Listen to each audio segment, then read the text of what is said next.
continuación vamos a iniciar con el foro llamado Relación Suelo-Planta-Animal y el enfoque en cómo manejar las pasturas degradadas, a cargo del ingeniero Mauricio Chacón Navarro, gerente del Programa Nacional de Ganadería del MAC, quien va a estar a cargo de presentar al panel experto que nos va a acompañar en el foro. Bueno, ustedes vieron el lema de este... ¿Quién me está tapando esta cuestión? El lema de este Congreso Forrajero desde su primera versión fue con los pies sobre la tierra. Así ha sido desde el principio. Hemos ido pues progresando en esa iniciativa y hoy estamos llegando casi a la práctica, porque ya hoy estamos legítimamente en la tierra, pero el propósito de todo esto es precisamente que las tecnologías que se desarrollan sean acordes a lo que el sector productivo requiere, mantener un diálogo abierto, sector productivo, sector académico, institucional, cooperantes, niveles políticos, niveles técnicos, para que precisamente logremos dar ese paso en el tema forrajero. Este panel que diseñamos dentro de este congreso tiene precisamente como objetivo dar dentro del congreso ese primer pequeño paso, que es que ustedes que van a participar durante estos 3 días por acá conozcan desde entrada por qué el programa del congreso está diseñado de esa forma. Desde esta discusión, de este breve intercambio con los panelistas, que ustedes tengan una mejor comprensión de por qué en el programa están incluidos temas como pastoreo racional, evaluación económica del pastoreo, por qué está ahí el uso de forrajes, botón de oro, formas de utilizarlo, conservación de forrajes, por qué el Congreso tiene incluidos temas relacionados al suelo, cómo manejar el suelo, características del suelo, suelos lecheros, el tema de purines. ¿Por qué este conjunto de temas están ahí? ¿Cuál es el sentido de esto? No es una construcción de temas antojadiza, es una construcción de temas relacionada a una propuesta productiva que viene llevando el sector ganadero pues desde hace años. Así que decimos que hemos embarcado a estimables amigas y amigos para que nos ayuden a transmitirles a ustedes cuál es el concepto de este Congreso Forrajero. Nos acompañan por acá doña Helga Til.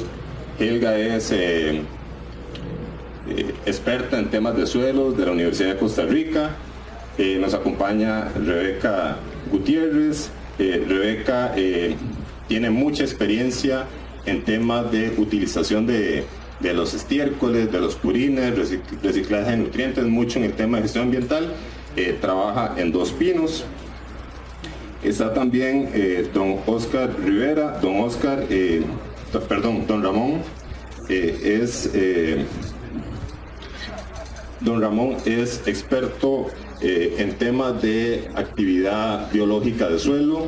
Le agradecemos mucho que nos acompañe desde Cuba. Hemos compartido pues temas, pero compartimos también una visión de un enfoque integral de la actividad ganadera, y agradecemos mucho que nos acompañe por acá. Y finalmente don Oscar Jiménez y su esposa Maribel, de la finca del Poró, que tienen una doble faceta, una faceta de productores y una faceta también de capacitadores. Así es que hemos constituido un panel que esperamos pues puedan compartir con ustedes su visión con respecto al concepto que tenemos en pantalla, que es la relación suelo-planta-animal.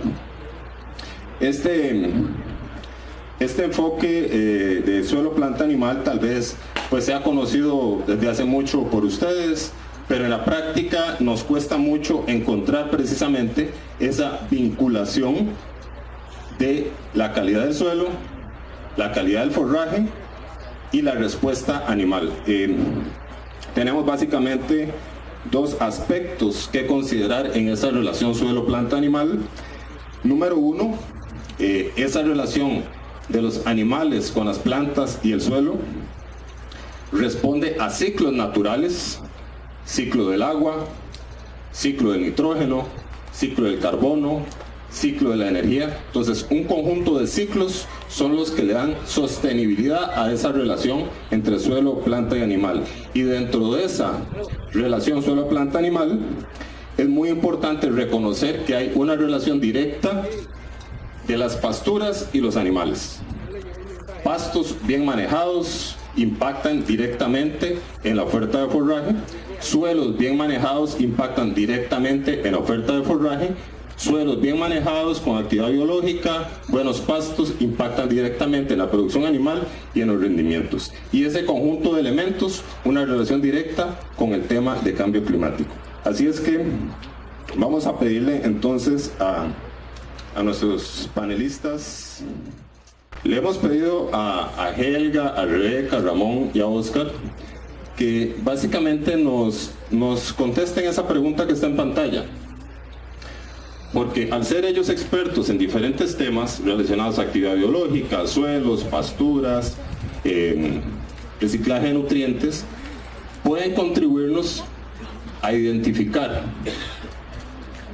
cómo es posible fortalecer esos círculos virtuosos que existen en la naturaleza que nos permitan mejorar precisamente la respuesta animal, resultado a un mejoramiento en los pastos y un mejoramiento en los suelos.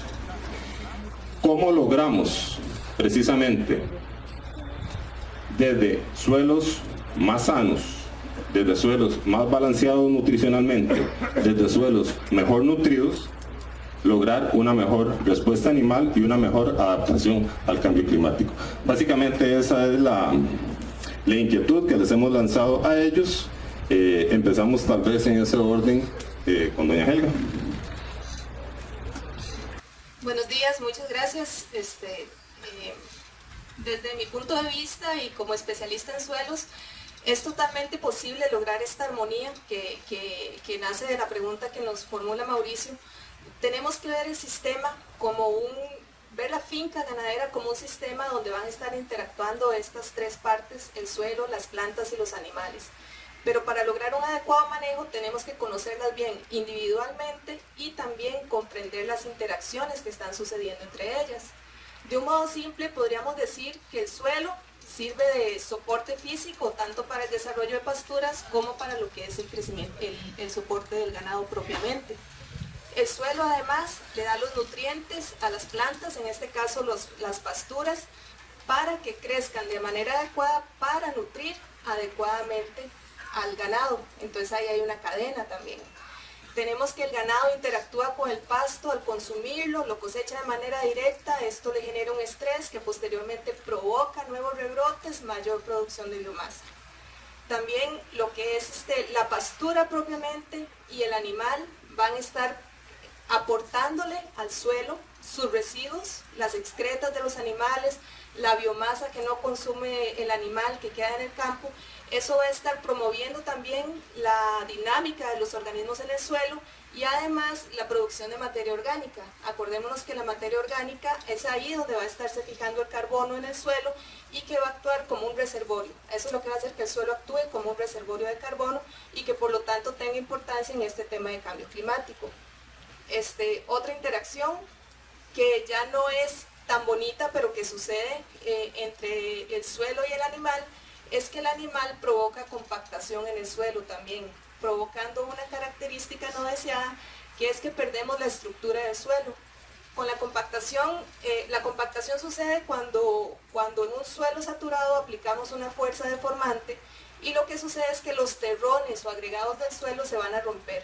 Los terrones del suelo lo que permiten es que entre la superficie de uno y otro haya sistemas porosos y por esos poros va a circular el agua y el aire. Si rompemos este sistema poroso vamos a tener problemas serios de exceso o déficit de agua en el suelo y también problemas de aireación. Eso va a provocar que las pasturas no crezcan bien. Además, el ganado también va a provocar un efecto mecánico de ruptura de raíces cuando esté caminando sobre un suelo que esté saturado con agua. Ahora bien, es inevitable esto de la compactación porque, bueno, en las fincas que dependen de pastos de piso, no podemos, o la mayoría no tenemos la capacidad de pensar de que porque está lloviendo no voy a poner el ganado a pastorear. Hay que hacerlo. Entonces, ¿qué tenemos que tratar de hacer? Que ese efecto del daño que está provocando el ganado en el suelo sea lo más fugaz posible y que haya el mayor tiempo de recuperación posible también. ¿Esto cómo se lograría? Con lo que se ha venido promoviendo de un pastoreo racional. Buscar los periodos de ocupación lo más cortos posibles para que el daño no sea muy continuo en el tiempo, sino que sea fugaz, y periodos de descanso largos que permitan una mejor recuperación de ese suelo y de la misma pastura. Ahora, entrando un poco más en lo que es propiamente suelos, bueno, yo he trabajado mucho en nutrición de cultivos y hace 5 años tuve la suerte de iniciarme en esta parte de ganadería. Mi percepción ha sido que dentro de una finca ganadera realmente existen, hay que verlo como una empresa, como lo que es, donde existen realmente 2 líneas de producción que están siempre simultáneas e interactuando una con otra. Tenemos primero el objetivo propio de la finca, que es la producción de kilos de carne o de leche. Para esto, ¿qué hace el ganadero? Selecciona la mejor genética que pueda conseguir, que se adapte a su sitio, a su finca, y además le da a esos animales el mejor manejo posible y la mejor alimentación posible, de manera que ese potencial genético pueda manifestarse efectivamente en la producción para alcanzar la rentabilidad. Ahora bien, cada vez queremos depender menos de los granos por temas de costos y le estamos dando una responsabilidad mayor a las pasturas. Y si queremos seguirle dando más y más responsabilidad a las pasturas, pues lo que tenemos que hacer es darles también el mismo trato que le estamos dando al ganado.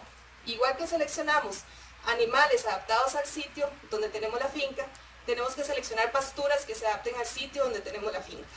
También darles a estas pasturas el manejo y la nutrición adecuadas. Y cuando hablamos de nutrición adecuada de las pasturas, tenemos que saber los requerimientos nutricionales. Sucede mucho que se hacen programas de fertilización sin conocer cuántos kilos, por ejemplo, de nitrógeno, fósforo y potasio requiere un pasto X para producir las X toneladas de materia seca que su potencial le da. Entonces, si no sabemos cuánto es lo que hay que aplicar, no podemos hacer un programa preciso. Y para esto necesitamos también un conocimiento detallado de lo que es el suelo. Tenemos que saber si el suelo está en capacidad de darle a la pastura la cantidad de nutrientes que requiere. Y si no es así, tenemos que aportárselo por alguna vía, ya sea con fertilizantes químicos, abonos orgánicos, purines o algún otro método que nos permita darle a la pastura los nutrientes que requiere para efectivamente poder producir según el potencial que tiene para alcanzar esos rendimientos deseados. Como un comentario más, quisiera agregar que esta relación, ya vimos que es algo complejo, que entra en juego lo que es el animal, que entra en juego el suelo, que entra en juego la planta. Por lo tanto, esto tiene que ser un enfoque multidisciplinario. Están los especialistas en nutrición animal que se van a encargar de formular las dietas como tales para los animales, y también tiene que haber gente que conozca y entienda el suelo, que tenga la posibilidad de efectivamente generar programas de nutrición de la mejor manera posible, con conocimiento del suelo y de la planta, para efectivamente producir las cantidades de pasto que se requieren con la calidad que se ocupa. Gracias.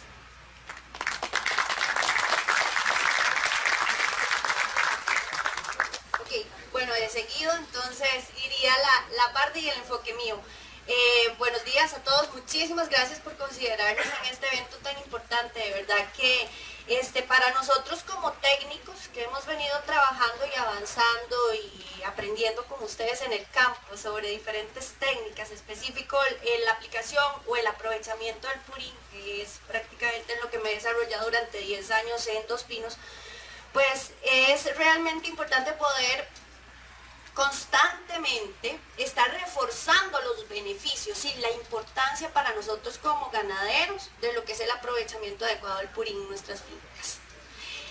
Si nosotros nos ponemos a enfocar todas estas relaciones que doña Helga nos explicaba y lo enfocamos en el purín como una de nuestras principales técnicas para adaptación y mitigación al cambio climático, tenemos que saber que el aplicar el purín es la forma más práctica de poner a funcionar en nuestro sistema lechero el concepto de desarrollo sostenible. Produzca, sea económicamente rentable, déjele recursos a las futuras generaciones y procure la legislación ambiental vigente. En este entorno, ¿qué significa para nosotros el purín? Un recurso. Es uno de los principales recursos que tenemos en nuestra finca. Imagínense que se han hecho diferentes análisis económicos a nivel de fincas lecheras, que es a donde yo conozco más. Y el 53% del costo operativo equivale a alimentación. ¿Ok? Del 60 al 85% de los nutrientes que el animal consume los excreta. Nitrógeno, fósforo, potasio. Y por cada kilo de leche producido por las vacas, 2.5 kilos de boñiga genera. Ahora bien, este es el análisis económico que le puedo hacer yo al uso del purín en el entorno del concepto de desarrollo sostenible, sea económicamente rentable. Al productor de leche le sale más del doble de caro producir boñiga que producir leche. Lo que sucede pues es que la actividad es lechera, se le paga por la leche. Entonces, ¿qué tenemos que hacer? Tenemos que procurar el ciclo perfecto para que tengamos la menor pérdida a nivel de sistema. Ok, ¿qué ha sucedido? Bueno, que nos hemos enfrentado a un cambio cultural, porque por lo general la boñiga era un desecho. ¿Qué hacemos con la boñiga que se nos acumula en el galerón de ordeño? Devolvámosela al pasto, devolvámosela, mejor dicho, al suelo. Y diferentes estudios han demostrado, científicos, que han sido lo que nos ha permitido la aplicación de esta técnica, han demostrado que el purín bien aplicado, bien aprovechado, es una excelente fuente de materia orgánica, mejora las características, pues por consiguiente, físicas del suelo. Eso conlleva, por ejemplo, a que el suelo llegue a ser un colchón para los mismos nutrientes químicos que pudiésemos complementar, incluso los mismos que vienen a boñiga porque es una fuente química. De igual forma, la retención de agua a nivel del suelo. Y pues por supuesto, la necesidad y la importancia de tener mayor cobertura de pastos y de mejor calidad, la hemos logrado obtener con el uso adecuado del purín. Ok, ahora, es el uso adecuado del purín. Eso conlleva una serie de lineamientos para que en realidad ustedes como productores puedan de verdad recuperar todo ese dinero que están invirtiendo en generar ese recurso de tan alto potencial. Y para eso hay una serie de lineamientos, los que establecen: conozca el suelo, conozca la pastura, analice las condiciones climáticas, analice cuál es el tipo de sistema, la cantidad de purín que usted va a generar y, muy importante, de qué forma lo vamos a aprovechar a nivel de sistema. Entonces, el purín se nos convierte en uno de nuestros principales recursos, en uno de los principales mejoradores de las características físicas, químicas y microbiológicas del suelo. Y pues, por supuesto, los diferentes análisis y estudios nos han demostrado que a nivel de sistema ganadero, el suelo es uno de los mayores sumideros de carbono atmosférico, gracias a la acción de la materia orgánica que constantemente le estamos incorporando por medio del aprovechamiento del purín. Ha sido un cambio de años, ha sido un cambio incluso de legislación, porque estamos en un país donde hay más de 4.500 regulaciones aplicables para una actividad como la lechera. la que incluso hemos tenido que de forma científica demostrarle a diferentes instituciones que sí es posible aplicar el purín, que los beneficios son realmente importantes, pero también ha sido un cambio cultural a nivel del productor para mostrar por medio de sus propias técnicas, por medio de su propia experiencia, que es una de las mejores alternativas que tenemos para adaptarnos y para mitigar el cambio climático. Ahí es a donde cambia todo el paradigma, donde un desecho hace unos años se convierte en uno de nuestros principales recursos a nivel de sistema ganadero. Gracias, Rebeca. Voy a rescatar, antes de darle la palabra a don Ramón, un elemento que dice Helga es conocer mejor el suelo. O sea, si estamos hablando de una relación de tres partes, no podemos desconocer la base precisamente que es el suelo. Reconocer sus cualidades químicas, sus cualidades físicas, sus potencialidades, sus limitantes. Yo pienso que ese es un aporte muy importante que hizo Helga en fortalecer esa relación de tres partes. Luego, Rebeca nos suma un elemento importante que es el cerrar esos ciclos naturales. Cuando ella dice, era un residuo y ahora se vuelve el estiércol un mejorador de suelo, un mejorador de la actividad biológica, significa que estamos cerrando un ciclo. Entonces, subrayo este elemento que cita Rebeca porque ella habla de cerrar ciclos. Entonces, en la medida en que identificamos los ciclos que naturalmente se dan en la finca y logramos que esos ciclos se cierren, que no haya desperdicios y que tengan más dinámica, pues en esa medida entonces estaríamos fortaleciendo esa relación virtuosa suelos, plantas y animales. Le voy a dar la palabra a don Ramón como ultra experto en temas de actividad biológica. Digo ultra experto porque lo metimos entre un zapato. O sea, es un experto en un tema muy específico que le estamos pidiendo que nos dé su visión con respecto a cómo desde la actividad biológica en el suelo podemos fortalecer una relación virtuosa, suelos, ganados, árboles. Gracias. Ante todo, buenos días y agradezco mucho las gentiles palabras de Mauricio, creo que son demasiado superlativas, ¿no? Y bueno, ciertamente me siento muy contento de estar aquí en Alajuela, ¿no? Realmente yo no soy un experto en pasto, ¿no? Eso vamos a empezar por ahí, con independencia de que voy a dar una conferencia sobre los resultados que tenemos en pastos y forraje. Las intervenciones de las personas que me han antecedido han sido intervenciones extremadamente completas, no hay duda. Ellos han insistido, bueno, y Mauricio también, han insistido con mucha fuerza en el enfoque sistémico. O sea, yo pienso que eso es tremendamente importante. Han insistido en la necesidad de conocer el suelo, de conocer tanto sus limitaciones como sus posibilidades. Han insistido en la necesidad de trabajar con pastos, pudiéramos decir, mejorados, conocer las extracciones. Muy importante conocer las exportaciones de nutrientes que hacen los pastos o los cultivos para poder guiar la nutrición. Mis primeros trabajos fueron en el campo de la nutrición y la fertilización, casualmente del café. Yo estuve aquí en Costa Rica en el año 77, hace unos cuantos años. Estuve allá en el CIA de la Universidad de Costa Rica, cuando el CIA tenía el edificio viejo, no ahora que está, no el edificio viejo que ustedes conocen como viejo, y lo están mejorando ya. Yo era todavía una casita de 2 pisos, era el edificio del CIA en aquel entonces. Y realmente yo soy químico de profesión, o sea, no soy agrónomo, soy químico de profesión.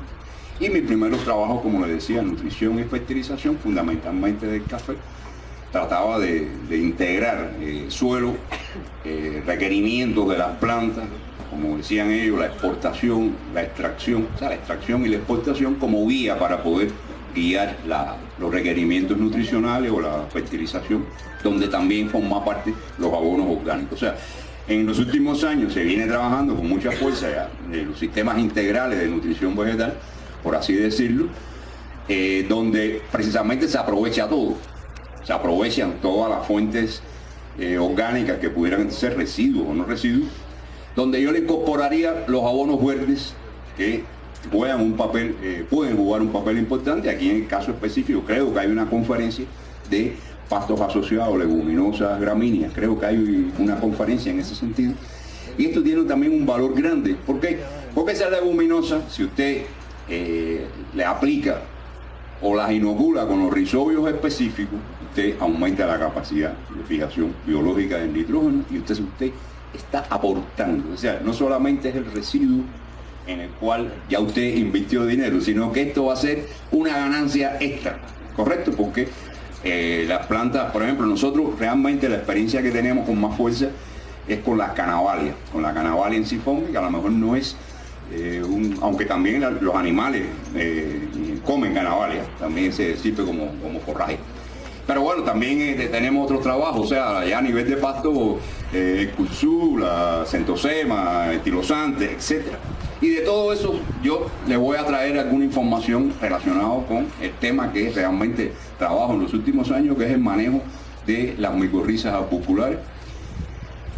Pero antes de estar ahí, antes de entrar en las micorrizas, quiero hablar de los rizobios. Eso es algo, el 80% del aire es nitrógeno, es una fuente inagotable. Cuando usted introduce una leguminosa y potencia el mecanismo de fijación biológica, usted está aportando una cantidad de nitrógeno prácticamente, perdonen la palabra, que le sale prácticamente gratis. Estas asociaciones pueden ser muy interesantes y sobre todo cuando usted está pensando en un enfoque de sistema.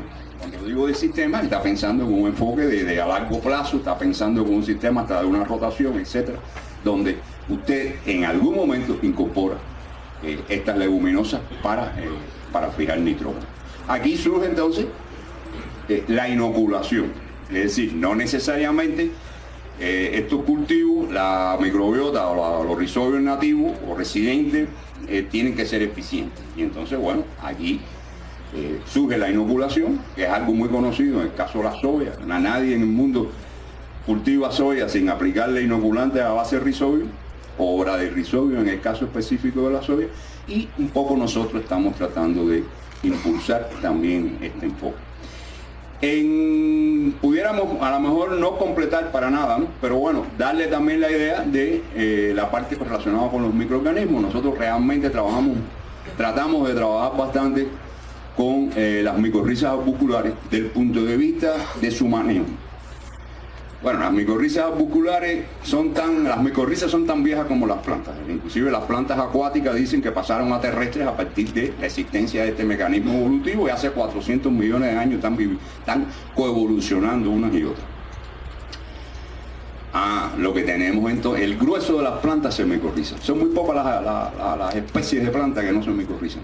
Y dentro de los 5 tipos de micorrizas que hay, nosotros trabajamos con las arbusculares, que son las que más abundan. 70% de las especies vegetales establecen ese tipo de simbiosis. Y entonces, bueno, ¿por qué no aprovecharlo? ¿Por qué no ese mecanismo que tiene todo un grupo de beneficios? Aumenta la extracción de nutrientes, aumenta la toma de agua. También, al crecer más las plantas, pues también es un elemento importante en el secuestro del carbono. Porque bueno, el carbono se secuestra vía sistema radical, está ahí en el sistema radical, pero además las micorrizas también excretan una glicoproteína que se llama glomalina, que es como un cementante en el suelo, pero también aumenta, disminuye la velocidad de descomposición de ese carbono. Eso también se dice así, ¿no? Y tiene otros beneficios, no vamos a agotar ese tema, ¿no? Entonces, ¿qué era lo que ahora, qué estamos tratando nosotros de trabajar? Integrar ese manejo de las micorrizas arbusculares dentro en este caso específico de los pastos, buscando los beneficios de disminución de fertilizantes o disminución de nutrientes que usted tiene que aplicar, relacionándolo con otros microorganismos como los rizobios, etcétera, dependiendo de las plantas que se trabajen, integrándolo con los abonos verdes, con los abonos orgánicos. No trabajamos realmente con el purín, realmente no, pero bueno, no significa de que no sea. Nosotros hemos trabajado más, o sea, la información que yo voy a traer es más del área de forraje que de pasto, que de pastoreo como tal. O sea, el grueso de los trabajos son de forraje, pero bueno, los principios desde el punto de vista de las plantas, las relaciones con el suelo y las relaciones con los propios microorganismos deben ser válidas tanto en un área de forraje como en un área de pasto, o sea, con independencia de la compactación, etcétera, ¿no? Pero bueno, al margen de eso, o sea, ¿qué quiero decir con las partes generales? Que son similares, es decir, las especies, la relación entre las especies y los hongos micorrízicos no deben depender de si se pastorea o si es un área de forraje. O sea, que no debe depender de eso, con independencia que el manejo específico sí tiene determinada situación. Entonces, lo que pudiera adicionarle yo a la intervención de ustedes, ¿no?, es la importancia de la actividad de la microbiología específicamente. Yo no soy microbiólogo, yo lo que un poco soy una persona que pragmáticamente utiliza y trata de desarrollar e integrar el manejo de estos microorganismos dentro de los sistemas integrales de nutrición vegetal, de forma tal de permitir tener un sistema en el cual usted garantice los nutrientes a las plantas, pero disminuyendo las dosis específicas de fertilizantes complementarias que tiene que añadir, y donde, entre comillas, vale todo desde el punto de vista de que estamos incluyendo los abonos orgánicos, los residuos, los abonos verdes, dependiendo específicamente del cultivo. Por ejemplo, en los penicetum, nosotros ¿cómo inoculamos? Recubriendo la semilla. Esto está bien para las braquiarias, está bien para las guineas, que entran al campo en forma de semilla, ¿verdad? Pero en el caso de los penicetum, usted siembra, o sea, usted lo que planta son de 2 a 4 toneladas por hectárea. Ahí no puede aplicar recubrimiento. Entonces ahí tenemos un sistema desarrollado que es inoculando el cultivo presente. Y ahí introducimos la cannavalia. Porque también mejoramos, aplicamos nitrógeno, estamos aplicando rizobio a esa cannavalia, la inoculamos, y el cultivo que viene detrás, inoculamos con micorriza, el cultivo que viene detrás no necesita micorrizarse. O sea, se va a micorrizar por la propagación, la reproducción que hizo la propia cannavalia, pero puede utilizarse otro cultivo.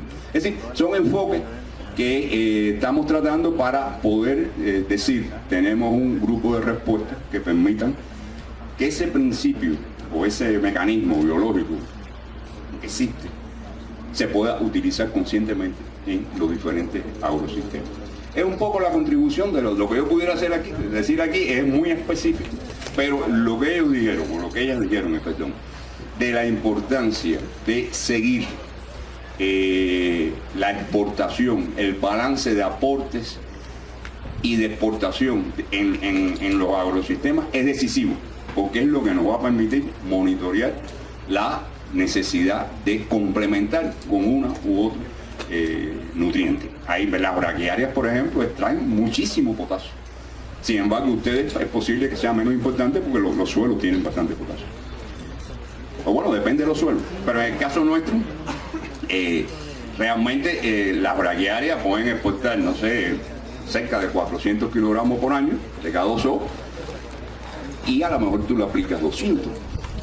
Entonces, eso es a expensas del potasio del suelo, y eso llega un momento que se acaba y te va a limitar el rendimiento. Es decir, se vuelve muy, muy importante lo que ella decía de poder hacer la integración con estos indicadores. Muchas gracias, don Ramón.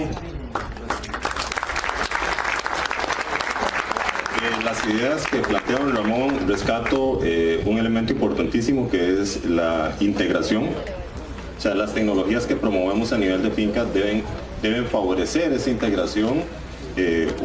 Una tecnología per se no significa un resultado impactante directo en la producción. Lo que necesitamos es que las tecnologías que introducimos mejoren suelos, mejoren pastos, mejoren rendimiento, entonces que entren a favorecer esos círculos, y yo creo que eso es lo que don Ramón plantea como integración. Y el otro elemento que señala él, que quiero subrayar, es quién es el que favorece que esa integración se dé. Lo dijo en forma tácita, pero de alguna forma quienes administran esos círculos naturales somos las personas que estamos al frente de la finca. La racionalidad, la comprensión de cómo funciona el sistema productivo es el que permite precisamente que esos círculos cierren y que tengamos precisamente sistemas productivos más sostenibles. Para cerrar, en unos 5 o 6 minutos, 8 minutos, vamos a tener la participación de Oscar y Maribel. El sentido de que ellos cierren es que precisamente son los que en la práctica, en sus fincas y con su experiencia, pueden terminar de darle forma a esta idea que estamos moviendo de tener una relación suelo-planta-animal productiva, eficiente y que nos permita precisamente llegar a la ecocompetitividad. Oscar y Maribel. Bueno, buenos días. El tema lo voy a tratar, nos vamos a dividir un poco cómo lo vamos a desarrollar. Entonces yo me voy a enfocar un poco más a todo lo que hemos visto y la transición que hemos venido haciendo en la finca. Y es que les voy a mencionar un par de detalles que tal vez ustedes están acostumbrados o prácticas que están acostumbradas a hacer, y yo les voy a decir, nosotros no lo tomamos en cuenta, no lo hacemos, y después van a ver por qué. Primero, pues tenemos el sistema tradicional, o el sistema que siempre nos han dicho es el más eficiente, estabule su ganado. Entonces teníamos 76 vacas más o menos estabuladas por 10, 12 horas al día y un ratito de pastoreo. Después de ahí estamos viendo que el trabajo era demasiado. O sea, todo el tema de corta, de pica, llevárselo hasta las vacas, y empezamos a analizar que en los potreros nos quedaba una cama, un colchón de pasto, y de cómo podemos aprovechar esto. Y llegamos al tema del pastoreo racional Poisson. Empezamos a analizarlo, a ver, ponerlo en práctica, y ahí teníamos potreros de 4.000 metros cuadrados, un poco más, y los utilizamos durante 3 noches. Una noche, perdón. Era una noche completa de ese potrero.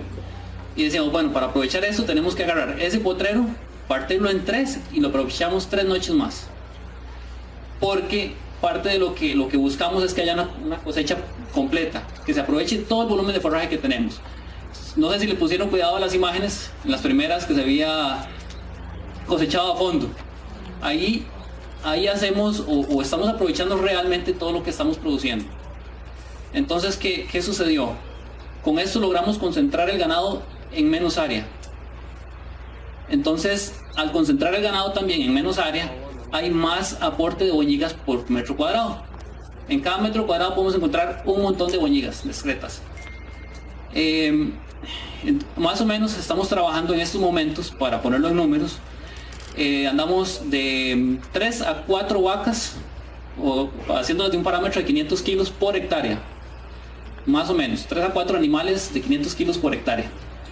Es una carga bastante alta. Nosotros no aplicamos fertilización química, sino que simplemente se busca el reciclaje de los nutrientes, y lo que buscamos es que esa boñiga, esa materia orgánica que estamos aportando realmente se aproveche, y se aproveche completa. Entonces, yo le voy a dar vuelta un poquito a la ecuación o a lo que mencionaron hace un rato. Nosotros en la práctica siempre ponemos primero el ganado. Lo primero es cómo se maneja ese ganado, porque eso me va a decir si esa boñiga se va a ir a aprovechar al suelo o no. ¿Qué pasa después? ¿Qué pasa si nosotros aplicamos ciertos productos veterinarios en ese ganado? ¿Me van a retardar o me van a dificultar o eliminar completamente la acción de los microorganismos sobre esa boñiga? Y nosotros queremos que se aproveche por completo. Pusimos en práctica este método, o eliminamos ciertos productos, y duramos más o menos 8 a 10 meses, y empezamos a ver el escarabajo estercolero. No sé si tal vez algunos lo conocen, y no sé si lo tienen en sus fincas. Si lo tienen es una maravilla. Y siempre los que nos metemos en este tema, siempre buscamos tener escarabajo estercolero. Entonces ya hace año y medio, casi 2 años de que lo estamos observando y estamos viendo el trabajo de ellos. Entonces luego viene el suelo. Como le estamos recirculando esos nutrientes, lo estamos metiendo en el suelo, le estamos metiendo materia orgánica e incrementando la actividad microbiológica del suelo. También lo que mencionaban antes, el aporte de nitrógeno y de ciertos elementos que están en el aire, en la atmósfera, se están fijando al suelo. Hay mayor fertilidad en el suelo, y eso nos genera una mayor producción de pasto. Entonces, ¿qué pasa? Cuando iniciamos el sistema, nosotros medimos a ver cuánto pasto hay y a ver cuántas vacas nos cabían en esos potreros. ¿Y qué pasó? Nos salieron a foro una medición de poquito más de 1 kilo, casi 1,5 kilos por metro cuadrado de pasto fresco. Iniciamos y después de la primera rotación, a la primera vuelta, ya estábamos en más de 2 kilos por metro cuadrado. En el pico de producción de pasto, que es la época que tenemos donde está más bueno el pasto, donde se desarrolla mejor, llegamos a medir más de 4.5 kilos por metro cuadrado. O sea, la cantidad de animales que se pueden sostener por hectárea es exagerada. Entonces, en ese punto ni siquiera teníamos vacas suficientes para que aprovecharan todo ese pasto. Pero bueno, como hay altibajos en estos momentos o en esta última época crítica que todavía podemos decir que no hemos salido del todo, los inviernos para nosotros, estamos en San Carlos y los inviernos son muy muy fuertes.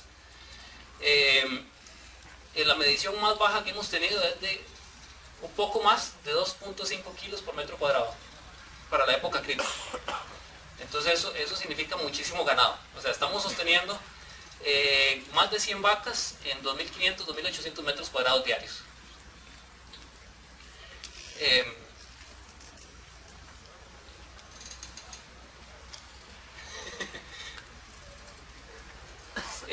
Ok. Y al hacer el cambio, que es lo que muchos se asustan y se extrañan y nos dicen, bueno, pero ¿qué pasó al tener tantas vacas en tan poca área? No pasó nada. Simplemente se aprovechó mejor el pasto y mantuvimos exactamente la misma producción. No hubo un efecto producción. Entonces, ¿qué pasa? Dejamos de cortar el pasto, ocupamos menos gente. La maquinaria, teníamos 2 tractores, 3 máquinas de picar pasto. Todo eso desechado totalmente porque ya no necesitamos cortar pasto, el ganado lo está haciendo todo el proceso. En lo que es electricidad, mantenimiento, los costos se redujeron exagerados, fue muchísimo el bajón en costos para mantener siempre el mismo nivel de ingresos. Eso significa una mayor rentabilidad, mayor margen de rentabilidad exactamente. Y adicionalmente pues iniciamos con el área de lechería y ahora estamos sosteniendo todos los animales, que son más de 100 vacas en ordeño, y el resto de reemplazos suman casi 200 animales, un poco más de 200, los estamos manejando en menos de 25 hectáreas. Toda esa cantidad de animales de forma permanente. No se estabula, no se fertiliza, no se mecaniza y no aplicamos fertilizantes, herbicidas, ni insecticidas. Bueno, voy a hacer una breve síntesis con respecto a cómo todo esto se ve influenciado en cambio climático, porque nosotros desde el punto de vista de productores sí tenemos cambio climático, hay veranos más fuertes, hay inviernos más fuertes, pero como productores tenemos 2 frentes. Una, la mitigación y otra, la adaptación. En mitigación, como bien explicaba Oscar, el hecho de reducir el tema de maquinaria, reducimos emisiones de gases de efecto invernadero, reducimos consumo de electricidad, reducimos y hacemos más eficiente el consumo de agua, etcétera, etcétera. Desde el punto de vista de adaptación, ahí hemos tenido unos resultados increíbles, como es el hecho de que las épocas críticas, como bien mencionamos, tanto invierno como verano, porque también manejamos un proyecto de ovinos en la zona de los chiles, y ahí el verano nos afecta de cierta forma, que ninguna de los 2 extremos nos dejen sin alimento. Aquí integramos todo el sistema para que siempre mantengamos alimento dentro de la finca de una forma, a raíz de una buena administración de los recursos, tanto del suelo, del agua, de los animales, etc. Otro tema en cuestión de adaptación justamente, bueno, aparte de la reducción de costos y de todos los beneficios que hemos visto, ¿verdad?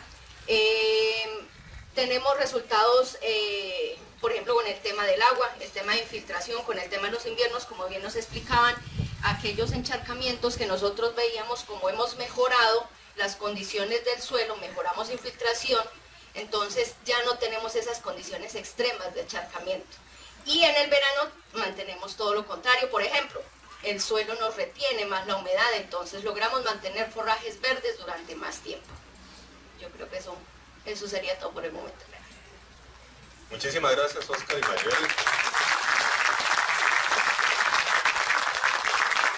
Entonces, para cerrar, este Congreso Forrajero en estos 3 días debería, 1, mejorar el conocimiento que tenemos todos con respecto a qué suelos tenemos, qué potencialidades y limitaciones tienen. 2. Debería ayudarnos a conocer el impacto que tiene un buen o un mal pastoreo sobre la oferta de forraje y la calidad de los suelos. 3.